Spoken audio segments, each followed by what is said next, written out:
Hola, esto es Real Biopolítica. Vamos a hablar sobre un estudio de ADN del guerrero del grifo. Es una persona cuyos restos se han encontrado hace unos años y que ha vivido hace miles de años en la época micénica, de lo cual hemos hablado aquí en Radio Política. Los restos de este guerrero demuestran que era oriundo de la tierra que gobernó, que era la tierra que pertenecía por vasallaje al rey de Micenas. El rey de Micenas era un rey muy poderoso y tenía a otros reyes con él. Sí, a otros reyes con él que eran sus subordinados. También eran reyes, pero eran sus subordinados. Algo así como lo que estamos viendo en Creta. Había unos reinos poderosos, eran como tres grandes palacios poderosos con sus reinas y sus lugartenientes, que eran sus maridos, sus esposos.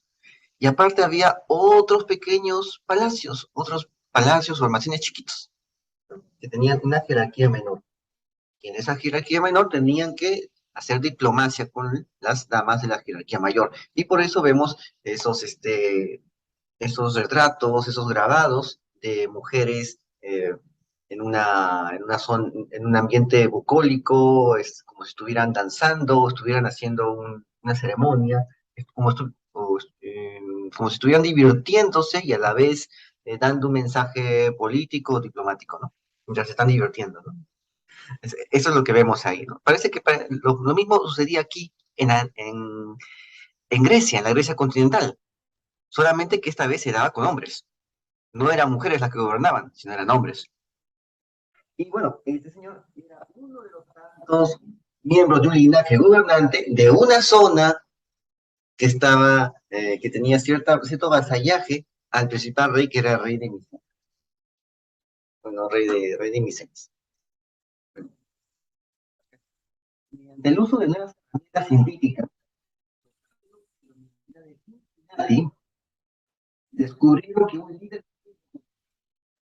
grifo probablemente creció en la ciudad en la que un día gobernaría, ¿no? Y esta es la reconstrucción forense realizada por Shepard y Tobias, que imagina cómo podría haber sido el rostro del guerrero del grifo. Bueno, se ve un tipo bastante adusto, debe ser un tipo bastante corpulento, un guerrero fuerte, este, era un líder, porque en ese tiempo los guerreros en la Grecia continental eran los líderes, eran los que gobernaban, los más fuertes, y este era uno de estos guerreros de los linajes de la guerra de Troya. Sí, de hecho, que pertenecía a uno de esos linajes relacionados con los héroes homéricos. Básicamente era así. Por lo tanto, los demás héroes deben tener una traza parecida a la de este personaje. Son parte de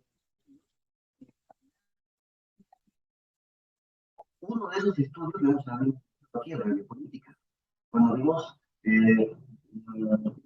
los cuales los cafetitas comienzan a bifurcarse en diversas ramas. También lo hemos visto acá en Radio Política. Bueno, en estos estudios se han analizado unas 726 personas que vivieron antes y después de la Edad de Bronce, a fin de conocer aún más sobre los orígenes y movimientos en los tres continentes que rodean el mar Mediterráneo.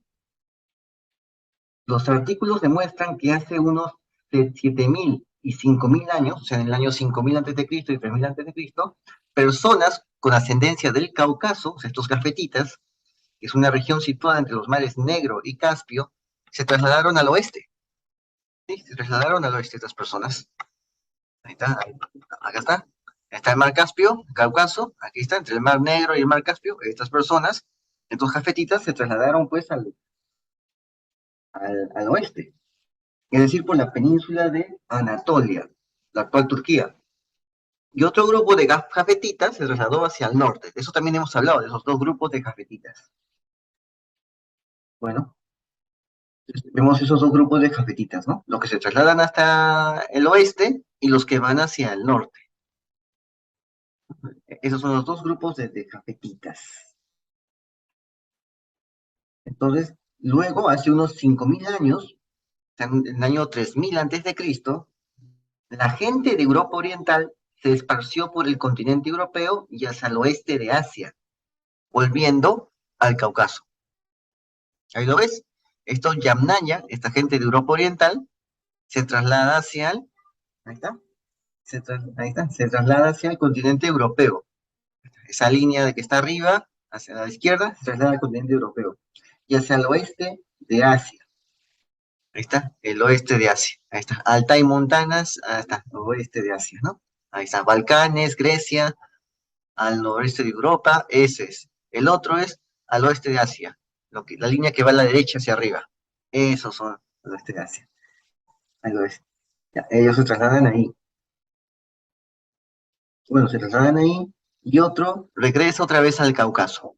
Otro grupo, otro de los jafetitas regresan otra vez. Tales movimientos de población se unieron a los locales. Sí, a la gente local, a la gente que vivía ya ahí. Se fusionaron con los indígenas de cada lugar y formaron las distintas variedades de los pueblos que existen en la zona. Tales movimientos de población se unieron pues a los locales, creando un tapiz de ascendencia diversa, del que surgieron hablantes de las lenguas griegas, ahí está la lengua griega, la lengua paleobalcánica y la lengua albanesa, de la cual también pronto quizás hablemos de los albaneses. Cuando observamos el surgimiento de la civilización micénica, el ADN antiguo respalda la idea de que fue un fenómeno local, no algo importado del exterior. ¿Tá? Eso es lo que vamos a ver. ¿Eh? No algo importado del exterior, era un fenómeno local. El desarrollo del Estado por parte de los micénicos fue autóctono de Grecia, es decir, fue un Estado pristino. El Estado griego fue un Estado pristino. No fue porque lo copiaron de otro sitio. No fue un estado. Los estados griegos no fueron copiados de otros lugares. No fue una copia. Tuvieron su propio desarrollo y su propia evolución. No es como en los sumerios, ¿no? Aparecía un estado sumerio, apareció una ciudad sumeria y reproducía los patrones de la otra ciudad del costado, ¿no? Y sí, no, aquí no. Las ciudades tuvieron su propia evolución, por eso cada ciudad tenía su propio modo de gobierno o su propia constitución, según lo muestra Aristóteles en su libro La Política. Muestra la constitución de cada una de las polis griegas. ¿Por qué? Porque como cada una tuvo su propia evolución local, porque eran estados autónomos, entonces desarrolló su propia versión de gobierno. Aunque al final tenían la cultura común entre ellas, pero políticamente eran distintas. O sea, se entendían bien, claro, pero igual se podían entender bien. Sí, bueno, entonces son estados pristinos. Y esto es lo que se encontró en la tumba del guerrero del Grifo, en la zona de Pilos. De Pilos se encontró esto, justamente. Esta matista, este talismán, amatista, que tiene un grabado. Como puedes ver, los grabados son, de eso también hablamos en los primeros videos de Realipolítica. Bueno, aquí puedes ver el grabado. Lo puedes ver también en nuestra página de Facebook. ¿Ya? Aquí puedes ver cómo es tan naturalista y tan exacto al mostrar los músculos del cuerpo humano. Es realista. O sea, para llegar a este grado de perfección, tuvieron que pasar miles de años hasta Leonardo da Vinci. Sí, miles de años hasta Leonardo da Vinci para llegar a este grado de perfección de detalles anatómicos del cuerpo humano. Para llegar a Da Vinci, Miguel Ángel, Donatello, para llegar a todos esos. Tuvieron que pasar mucho tiempo para poder volver a reproducir este grado de perfección en los detalles artísticos. Bastante tiempo.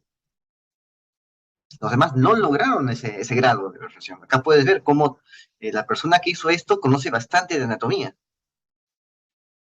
Y me llamó la atención lo del Guerrero de Grifo, porque justamente cuando ves la película Troya con Brad Pitt, ocurre lo mismo, la misma escena. Entonces, de que aquí Aquiles está pues con cabello, en el talismán, está con cabello largo, una melena larga. Y claro, aquí está con un escudo, con un casco, ¿no? La película sale con un casco, ¿no? Y el guerrero pues está con su lanza, también en la película está con su lanza ¿no? y su escudo. Solo que en la película el guerrero no sale con ese casco de carnero, con cuernos de carnero. Ese casco con cuernos de carnero no sabemos de qué de qué reino, de qué región del mundo antiguo sea el cuerno de carnero en esos cascos. Pero sabemos que el cuerno de carnero es atributo del dios Amón y de otros dioses, de un tipo de Júpiter Amón. También es los cuernos de carnero, pero no sabe, pero eso es en el mundo religioso, ¿no? El aspecto religioso, el aspecto militar, no sabemos qué pueblo usaba el casco con cuernos de carnero. Y aquí lo puedes ver, también es parecido la escena que aparece en la película Troya con lo que aparece aquí en el talismán, ¿no? Y justamente aparece un guerrero abajo, ¿no? Yaciendo, un guerrero ahí. Ahí está. Y el guerrero que está yaciendo en el suelo tiene la misma espada que el joven que salta sobre el guerrero con casco y escudo, ¿no? Y ahí está, tiene la misma espada, o sea, es de su mismo bando, lo cual puede significar también una escena parecida a la cual se estaba hablando allí en Troya, que es un retador, ¿no? Que está bajándose, se está cargando a todos ¿no? A todos los retadores, ¿no? Que tiene casco y escudos, ¿no? Está venciendo a todos los retadores, y al final llega uno, ¿no? Este joven que aparece aquí, y hace lo mismo, en el mismo lugar que Aquiles, mira. La incisión la hace en el mismo lugar que lo hace Aquiles, ¿no? Así, así, sí, sí. Y eso me llamó la atención, ¿no?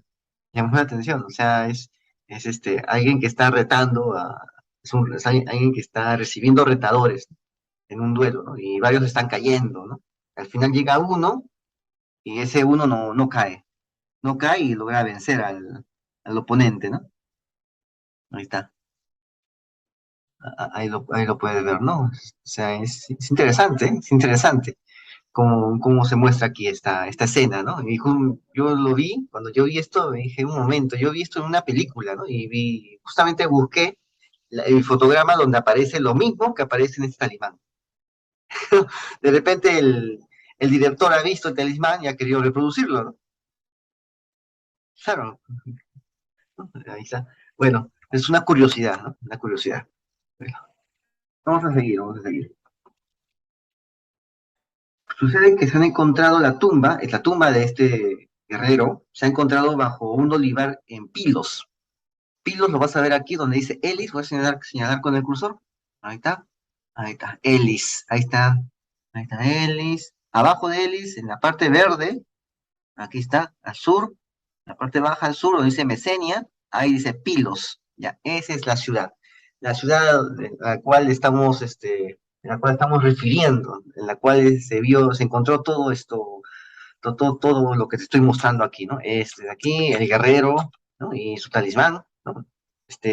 Tallado, ¿no? De esta forma, ¿no? Esta es una joya de arte, una joya de arte, definitivamente, una joya de arte.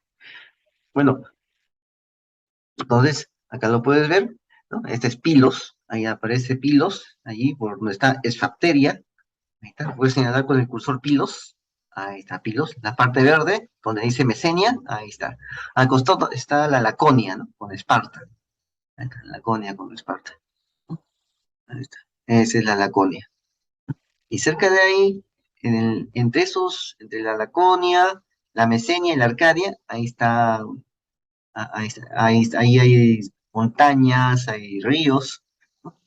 Y hay un río ahí que es el que cruza por Esparta. Esparta, Amíclae. Amíclae es la ciudad antigua que existía antes de Esparta. Los espartanos entraron, los ancestros de los espartanos entraron por ahí y acamparon cerca de esa Amíclae y crearon aldeas, ¿no? Campamentos, aldeas, y al final eso creció y se volvió la ciudad que se conoce en el mundo antiguo, ¿no? Y que se anexó a Miclae por una especie de cinesis. Bueno, ahí está Micenas acá arriba, está Micenas, y bueno, este es el mundo antiguo, ¿no? Este es un texto, este, impreso, que se ha escaneado, de esos, libros enciclopédicos que había antes, así, que eran bien detallados, no como ahora, pero eran bien detallados. Ya, eso. Justamente lo he escaneado, lo he encontrado escaneado y lo estoy mostrando acá, para que veas todo este mundo antiguo del Egeo, ¿no? La cultura clásica griega. Acá lo puedes ver. Ahí está. Todo esto, toda esa diversidad de pueblos y naciones que existían antes. Bueno, ¿qué sucede? Pilos es una ciudad costera en el sur de Grecia. Un examen forense determinó que los restos pertenecían a un joven, ¿no?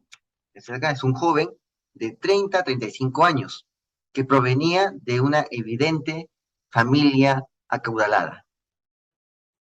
De lo que encontraron ahí, el chico era rico y también era poderoso, ¿no? O sea, era gente de poder, era la élite, la élite.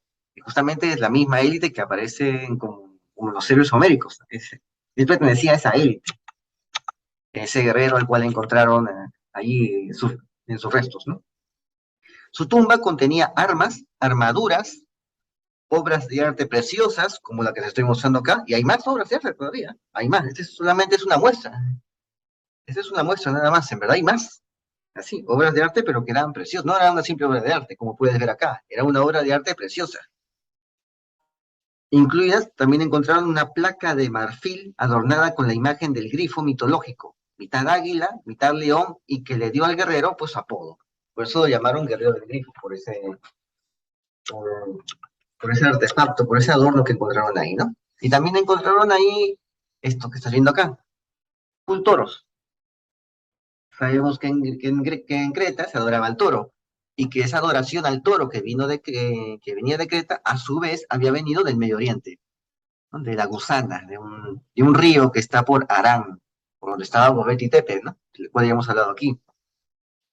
Esa civilización del Medio Oriente había un culto, en esa civilización había un culto al toro. Y esa gente, en el Neolítico, viaja a Creta y traslada el culto al toro. De ahí viene el tema del Minotauro y todo eso. Y de ahí va a Grecia también ese culto al toro, y por eso vemos en esa tumba de Pilos, en Grecia, este tipo de amuletos, de medallones.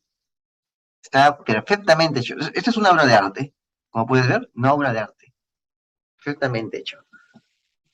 Ahí está. Bueno, acá vemos esto, acá vemos a más toros. Mira lo hermoso que está finamente hecho en esta piedra. Esta es una piedra preciosa, ¿no? Una piedra tipo cuárcica, con sí, una especie de cuarzo, ¿no? Son piedras preciosas que se encontraban en las laderas de los ríos, en los ríos en los torrentes secos del Nilo, que eran afluentes del Nilo, se han encontrado, había canteras de estas piedras. También en otros sitios, es decir, cuando el Neolítico comienza a llegar a su otra fase, ¿no? A su fase ya de sequía, porque el Neolítico empieza con una fase de bonanza, con una fase de lluvias, de humedad, ¿no? Hay ríos por todo lado. Llega un punto en el cual ya no hay mucha humedad y muchos de esos ríos se secan. Y en su lugar, en sus lechos, aparecen estas piedras preciosas.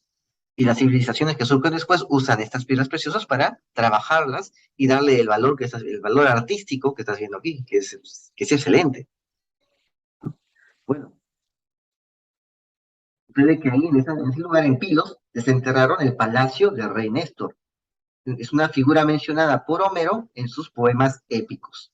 También encontraron dos tolos, ya hemos hablado de los tolos, ¿no? Son tumbas hechas con piedra, con un anillo más corto por cada piso, por cada hilera de anillos, un anillo más corto, de tal manera que al final termina en una cúpula. Eso es un tolo. Han encontrado dos tolos cercanos cubiertos de oro o tumbas familiares en forma de colmena. Es decir, era la misma familia en diversas casas reinantes. Y por eso era una colmena. Al igual que la tumba del guerrero del grifo, las tumbas de tolos también contenían gran cantidad de artefactos culturales y joyas exquisitas como la que te estoy mostrando acá. Este es oro, creo, oro. Esta es una piedra preciosa, una especie de cuarzo, una amatista, algo así. En la Biblia, cuando lees el Génesis, habla de estos ríos, de los ríos del Edén, y habla de los países de estos ríos del Edén y de las piedras preciosas que se encontraban en estos países por donde pasaban los ríos del Edén. En la Biblia aparece. Hace una enumeración de varias de estas piedras preciosas. Bueno, este guerrero era un joven rico que cumplió diferentes funciones. una función religiosa o sagrada, como un guerrero destacado y como líder de su pueblo. Fue uno de los primeros reyes micénicos de Pilos, o sea, tiene que ver con las estirpes mencionadas por Homero.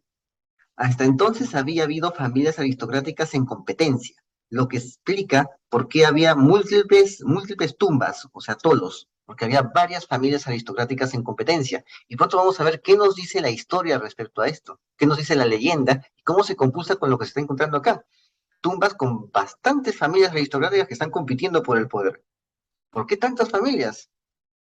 Más de la cuenta. ¿Por qué? Vamos a verlo. Sucede que este guerrero fue uno de los primeros individuos en unir todas estas funciones dentro de la sociedad. O sea, él logra pues superar esta división de las diversas casas reinantes, ¿no? Ya hemos hablado que en Cartago también había dinastías nobiliarias, había, había casas aristocráticas, ¿no? Había dinastías en la República, ¿no? También había eso, ¿no? Aquí también empezaron a formarse estas dinastías en base a un estrato de poder temporalmente anterior. Bueno, las tumbas micénicas son difíciles de estudiar, ¿no? Como esta, cada vez las tumbas micénicas, son difíciles de estudiar, pues sus rituales mortuorios involucraban el reposicionamiento de los esqueletos cuando se realizaban nuevos entierros en tumbas que se usaron durante generaciones. O sea, se hacía espacio con las tumbas. Y acá estás viendo las tumbas. Acá están, esas son las tumbas. 2 tumbas de Tolos y 7 tumbas de Cámara fueron descubiertas por primera vez en el Palacio de Néstor y contenían más individuos de lo que los investigadores pensaron inicialmente. Bastantes individuos. Y justamente, hasta donde sabemos, el rey Néstor dejó 12 estirpes, o sea, 12 hijos, y cada hijo con su propia estirpe. Y aquí los arqueólogos nos están diciendo algo que, que concuerda con la versión homérica, con las versiones de las leyendas griegas, ¿no? Un rey que dejó varias estirpes, 12 hijos y varias estirpes. Y acá han encontrado, pues, dos tumbas de Tolos y 7 tumbas de Cámara que contenían más individuos de lo que los investigadores pensaron inicialmente. Sometieron las muestras a análisis para saber más sobre las dietas de estos antiguos griegos de Pilos. Encontraron que los hombres consumían más proteínas que las mujeres. Las personas enterradas en las tumbas de Tolos también consumieron más proteínas que las enterradas en las tumbas de Cámara. Las dietas ricas en proteína se consideran un barómetro de buena nutrición, que a menudo se correlaciona con el estatus o la riqueza. Por eso la élite quiere prohibir la carne y darte carne sintética. En otras palabras, te quieren dar basura para que comas. Ahora entiendes, ¿no? La carne es eso. Mucha gente come carne y está bien. Los pobres, por lo general, no comen carne. Comen poca carne. Comen carne de baja calidad. Comen esternón, costillas, cuello, menudencias, como se dice, ¿no? Pero no la menudencia que es rica en carne, como sería el corazón, el hígado, que es rico en proteínas, ¿no? El corazón es rico en carne, ¿no? Y menudencias buenas, sino otro tipo de cosas, ¿no? Que no es exactamente, ¿no? Bueno, entonces, muy proteico, ¿no? No comen la mejor parte del animal, no. Eso por lo general cuesta más caro y los pobres no tienen acceso para eso. Bueno, en este mundo antiguo, los ricos, los poderosos, comían bastante carne. Por eso eran así de musculosos. Por eso, por eso, por eso eran así. Comían bastante carne. ¿Mm? Tenían bastante proteína. Por eso eran agarrados. Eran fornidos, porque tenían bastante proteína. La carne, el músculo es carne. Y la carne es proteína. Necesitas comer proteína para tener ese músculo. Ahí lo ves, ¿no? Eso es por la proteína. Es la alimentación. No, el simplemente hecho de hacer ejercicio no significa que seas musculoso. Si haces ejercicio y no comes proteína, simplemente eh, no vas a verte tan bien. Si haces ejercicio y comes proteína, vas a agarrar este cuerpo, pero tienes que comer proteína. porque de otro modo, ¿de dónde vas a sacar el músculo? El hecho de hacer ejercicio no significa que vas a sacar músculo. Necesitas darle materia prima, proteína a tu cuerpo para que construya el músculo. Porque una vez que haces ejercicio, rasgas tus filamentos musculares y el cuerpo tiene que reconstruir esos filamentos musculares, reconstruirlo y mejorarlo, y para eso necesita que tú le des las proteínas consumiéndolas por la ingesta. De otro modo, no va a tener cómo reconstruir ese músculo y te vas a volver más débil.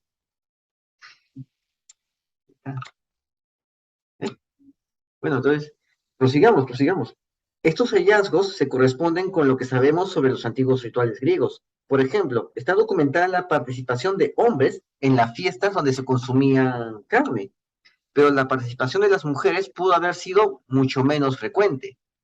En la Odisea aparece Telémaco con los demás guerreros haciendo elegías, o sea, cantos y poemas a sus compañeros muertos en batalla.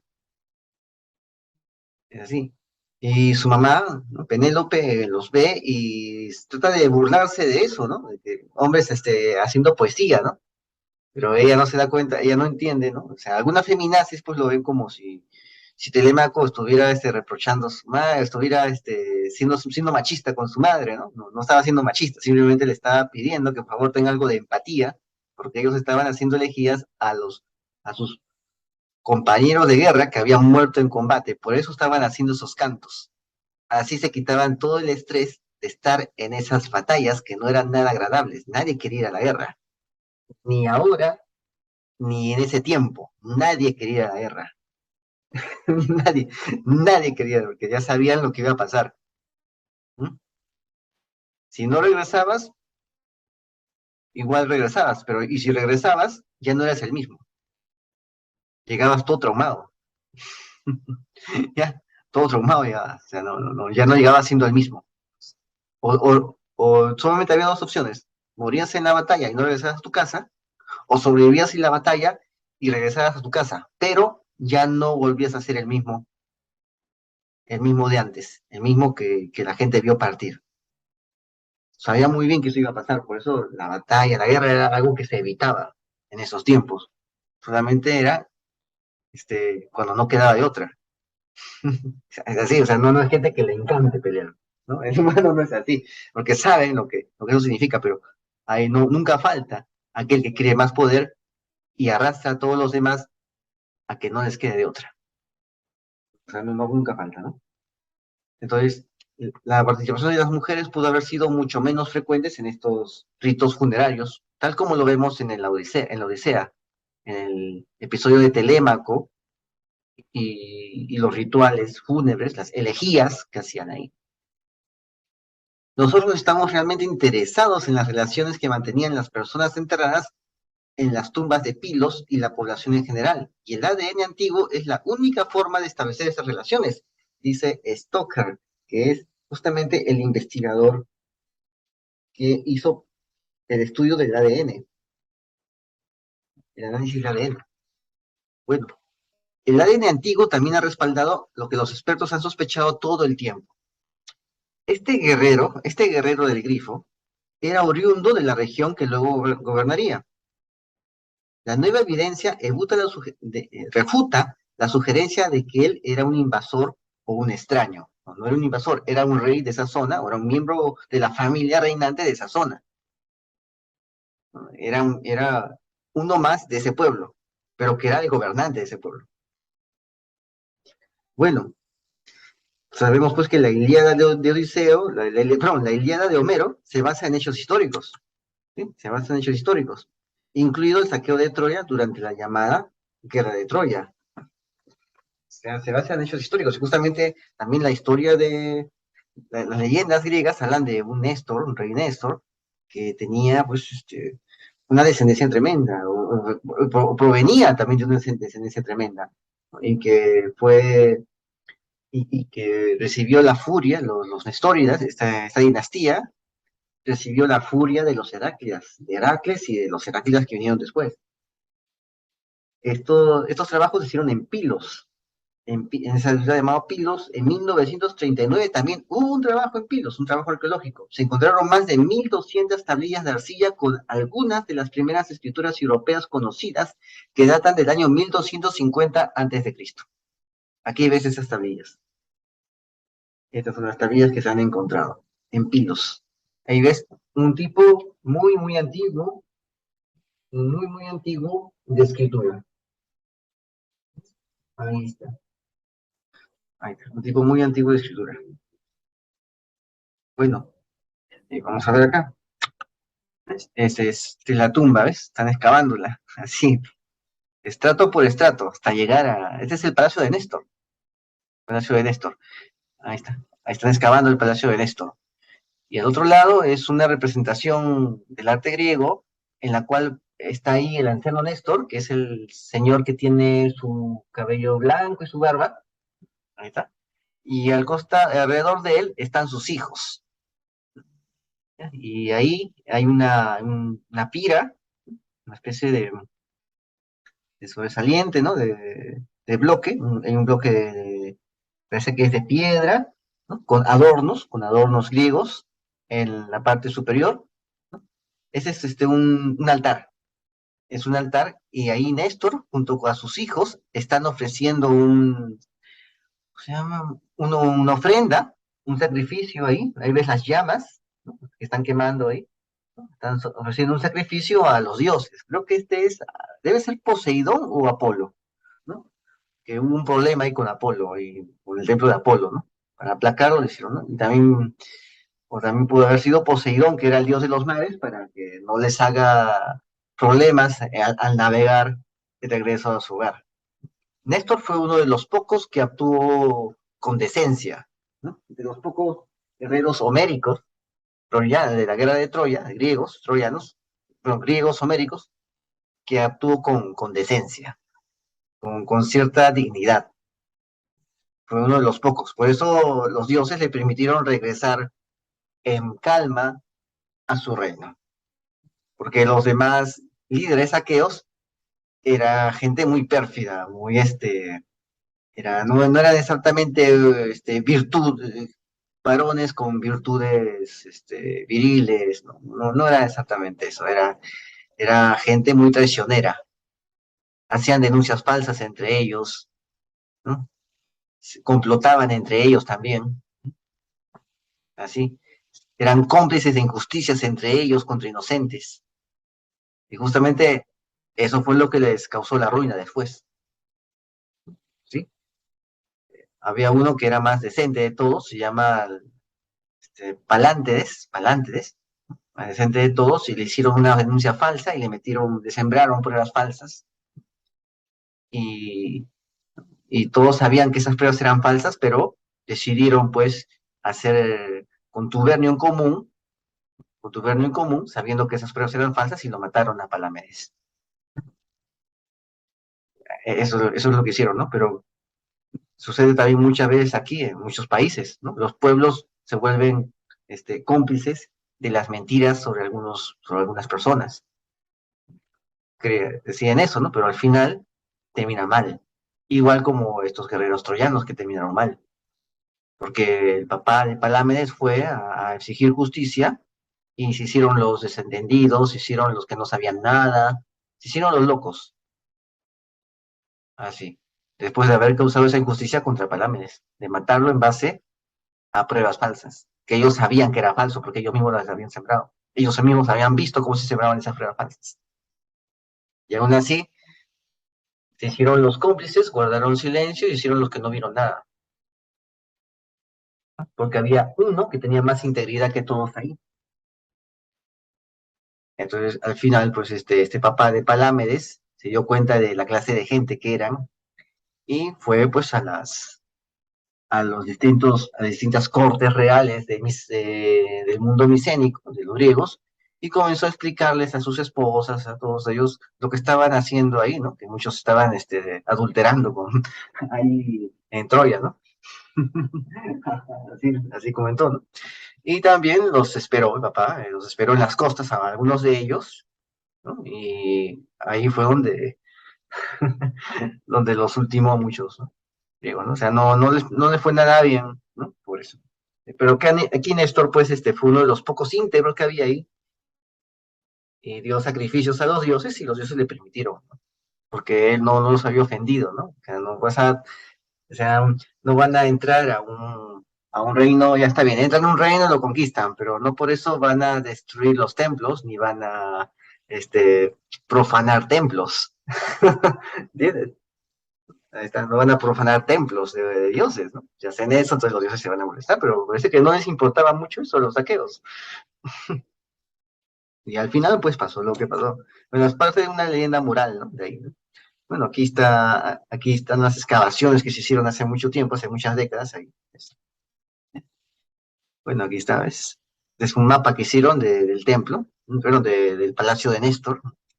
Aquí está otro mapa, otro mapa de los reinos micénicos de ese tiempo, de los reinos también micénicos, también los reinos que se enfrentaron contra los micénicos. Ahí están, los, los aliados de los aqueos y los aliados de los troyanos. Ahí lo tienes, ¿no? Ahí está. En verde, los aliados de los aqueos, de los griegos.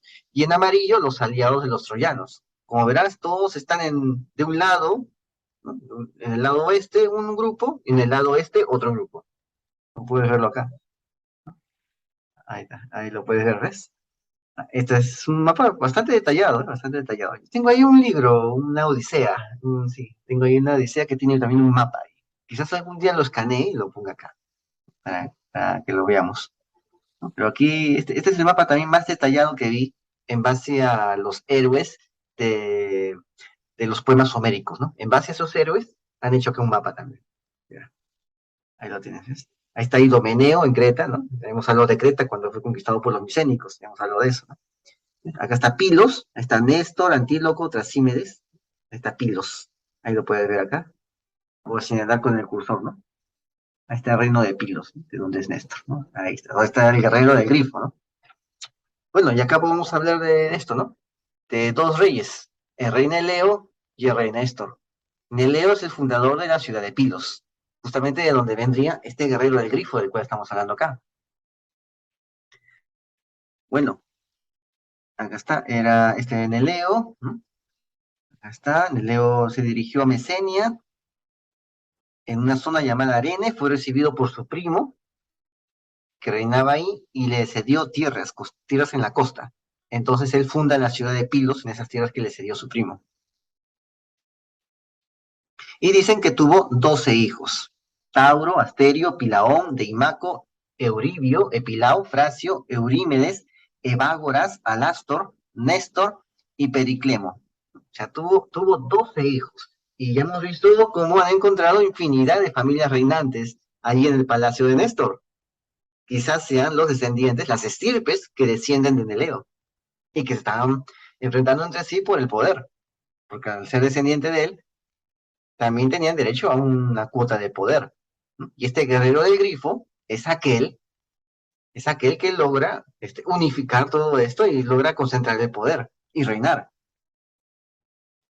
Aquí está. Bueno, Neleo hizo una afrenta a Heracles, ya que se había negado a purificarle por haber matado a un ífito. Heracles emprendió una expedición de castigo contra Pilos. Mató a casi todos los hijos de Neleo y los mató también a Neleo. De los 12 hijos que tenía Neleo, solo se salvó Néstor, que ya de viejo sería uno de los caudillos de los griegos sitiadores de Troya. Ese es el primer rey de Pilos, fundador de esa ciudad. Entonces, este guerrero de Grifo pudo haber sido uno de los nietos de Peleo, porque Néstor vivió bastante tiempo, vivió bastantes generaciones, porque tuvo que vivir todo lo que sus tíos no vivieron. Entonces, uno de estos debe ser un descendiente de esos 12 hijos, por eso aparecen varias tumbas, varias estirpes en esas tumbas del palacio de Néstor, porque son cada una de las estirpes de Neleo, el papá de Néstor, cada una de las estirpes de él, ¿no? De esos 12 hijos, un buen grupo de ellos pudo haber dejado estirpes, ¿no? O sea, Heracles dice que hizo una expedición de castigo y mató a casi todos los hijos de Neleo, y lo mató también a Neleo, dice. Pudieron haber dejado sus estirpes también reinar para que reinen, como parte de la casa real. Solamente mató a los hijos, pero no a los descendientes de los hijos. Algunos ya debieron haber tenido descendencia. Quizás por eso aparecen tantas tumbas, tantas casas eh, nobiliarias ahí enterradas en el palacio de Néstor. Quizás por eso. Y acá nos habla de Néstor, ¿no? Rey de Pilos, el más anciano y sabio de los aqueos que combatieron en Troya. Ahí, entre sus hijos se nombran a Pisistrato, Trasímedes, Equefrón, Perseo, Pisídice, Policasta, Antíloco, ¿no? Ahí está. Fue uno de los argonautas, luchó contra los centauros, participó en la caza del jabalí de Calidón, llegó al trono de Pilos después de que Heracles matase a su padre y sus hermanos mayores. Así. O sea, de repente, este es Néstor, de repente, puede que sea, pero Néstor era viejo, era anciano, así que no pudo haber sido Néstor. El príncipe que se ha encontrado ahí, este guerrero del grifo, era entre 30 y 35 años, es lo que tenía, a no ser que sea uno de los hermanos o de los sobrinos de Néstor. Acá está. Por otra parte, dirigió una expedición de saqueo contra los eleos, de la que regresó con un cuantioso botín de ganado. Los eleos, en represalia, atacaron a los pilios en una ciudad llamada Trioyesa. En la batalla que se desencadenó, vencieron las tropas de Néstor. Homero se refiere a él frecuentemente como rey de Pilos, pero también lo llama Gerenio, por la ciudad mesenia de Gerenia, o también porque viene de viejo, porque significa viejo. De repente, o por ambas cosas. Néstor y sus hijos Antíloco y Trasímedes lucharon junto a los aqueos en la guerra de Troya. Aunque por su avanzada edad ya no podía luchar, puesto que había vivido 3 generaciones, debido a que los dioses o solamente Apolo le concedieron vivir los años que debían haber vivido sus tíos, masacrados por Apolo y Artemisa al burlarse aquella de su madre, ¿no? Al burlarse Niobe, uno de sus parientes, de su madre, la titanide de Leto. Igual era tan anciano que en el ágora era escuchado por sus consejos y por su experiencia. Bueno, entonces, ¿quién pudo haber sido el guerrero del grifo?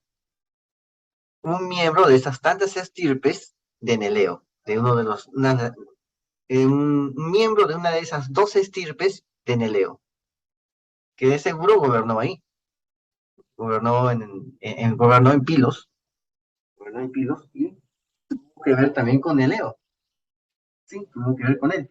¿No? Debe ser un descendiente de Neleo y que gobernó la zona, ¿no? Quizás lo gobernó como una especie de rey efectivo, ¿no? Neleo de repente era muy anciano, así que era un rey más ceremonial. Bueno, entonces esto es lo que vemos aquí. Y justamente cuadra entonces, ¿no? La cantidad de tumbas reales que se han encontrado ahí, de la nobleza de ese tiempo en Pilos, con la cantidad de hijos que tuvo Neleo y las estirpes que tuvo Neleo, que salieron de Neleo.